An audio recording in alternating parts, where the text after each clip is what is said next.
Here at Radical Personal Finance, over the years, I've tried to keep the whining and the complaining to a minimum. I think I used to do more of it than I do today, but I've tried to keep it to a minimum because I think that's a better way to live. And let's focus on useful things where we can create good solutions and not whine and complain. But if we are going to whine and complain, I think we should also be honest enough to acknowledge when things actually get better, when things actually get improved, actually get fixed. And there are two stories that have improved over the recent times. One of them more recent, the other a while ago. I'm going to cover the one that is more recent. And that story has to do with this Reuters headline from November 21, 2024. Headline: U.S. suspends controversial asset forfeiture program targeting airline travelers. The U.S. Deputy Attorney General has suspended a controversial civil asset forfeiture program by the Drug Enforcement Administration that targeted unsuspecting airline passengers and subjected them to potentially unlawful seizures of cash from their bags.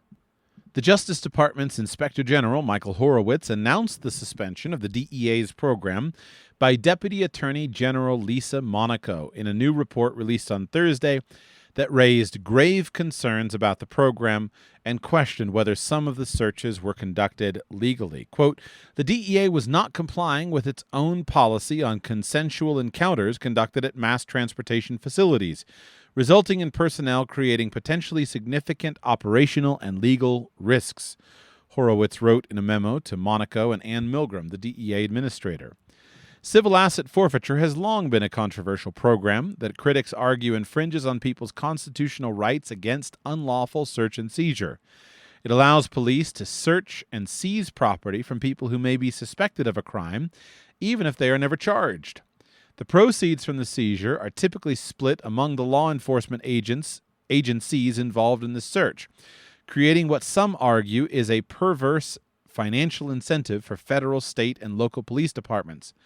The property owner can recover the assets only if he or she can prove the seizure was not connected to any criminal activity, creating a legal burden that is costly and time-consuming. And the article from Reuters goes on and describes how DEA agents would take cash. So, for example, they gave the example of a DEA office tapped an airline employee as a confidential source who tipped off agents anytime a passenger purchased a plane ticket within 48 hours of departure. Agents would use that last-minute purchase as a justification to then approach those passengers and try to get the passengers to agree to let them search their bags. So this has been, civil asset forfeiture is one of the most offensive things that can possibly be imagined. I've done various podcasts on it, and it's one of the kinds of things that honest-minded people would say, are you kidding me? We do that? How are we so evil as to do that? And yet, it's one of those things that has lingered and lingered and lingered and doesn't get fixed. And I confess that it's easy on this kind of stuff. It's easy to get black-pilled. It's easy just to say, nothing's ever going to get better. It's all bad. It's all going to hell, and we're just got to go along with it, and how can I get out and whatnot, which is why I want to acknowledge when things can change. And so there are a couple of lawsuits going on this issue right now, an important one from the Institute for Justice, and we'll see what happens. I would like to see civil asset forfeiture ended completely, because it is such an aberration in the American system. None of it follows the basic law with regard to your expectations of privacy, protections against unlawful search and seizure, and basically the right to face your accusers, innocent until proven guilty. It just violates every single one of these doctrines that Americans believe in and that our entire country is structured around. So let's back up for just a minute, and let's talk about how this happens. So if you go to the airport and you're carrying a significant amount of cash, then what has happened is somehow you often wind up facing a federal law enforcement agent of some kind. Now, how is unclear. And so, as you see in this account here, that the DEA person develops an informant who says, hey, here, you can go ahead and, I'll let you know of anybody that buys a ticket right before they travel. There have been reports of TSA agents tipping people off. And so you should always be mindful of that if you're traveling with cash and you put your bags through the scanning machine. And there have been a couple of pretty scandalous videos that thankfully people have been able to record and get published of the actual interactions with the law enforcement agents. Because law enforcement agents who have done this stuff are super cagey. They don't answer questions. They're following the technicalities of the law, but they've got the citizens, the common citizen, in a very disadvantageous place where you're in an airport where you do what you're told in the airport. You obey people. You understand that if I'm traveling for whatever reason, our society has understood that we're going to be giving up some of our rights. And so people come and ask all kinds of questions, and so people are in a vulnerable situation. Not only did you just get frisked and x-rayed, but now you're facing questions from a DEA agent who's saying, hey, can I talk to you? And you're tempted to cooperate with those things. Now, you, in theory, retain some of the same rights that you have in other interactions with people, but these rights are much harder to exercise when you're sitting in a vulnerable position like that. So I don't know where this is going to end. Of course, we have this news report that the DEA has changed its policies. Excellent. There are agencies that are working for this. There's people that are trying to get new laws passed.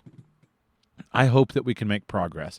But I just want to do my part to acknowledge that we do get good news. And this is actually one of the reasons why I think we should end lawyer jokes. This is just a little pet peeve of mine. In our culture, it's fun to make fun of lawyers. We all like to laugh at lawyers. We all like to talk about and drop our favorite lawyer jokes. I personally consider lawyers as potential heroes. Certainly not all of them are. All kinds of scuzzy, scammy lawyers. But lawyers are able to change the systems around us in a positive direction. And so there are various advocacy groups that are united around causes, and the lawyers that work for those advocacy groups are real heroes who are making a substantial difference in improving things.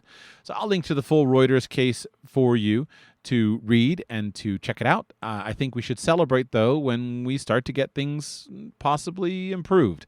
And this is why always film your interactions. If you're interacting with a police officer, a law enforcement officer, someone who claims to be a federal official, immediately start filming the interaction. Get that thing posted up online. And in this case, while it came from some very difficult situations with some pretty scandalous videos that have been published over the last months and years. At least we're moving in the right direction. So let's all acknowledge that. Quick reminder as I close the show out, remember that if you would like to improve things and move things in the right direction in your own life, rpfacademy.com is available to you right now.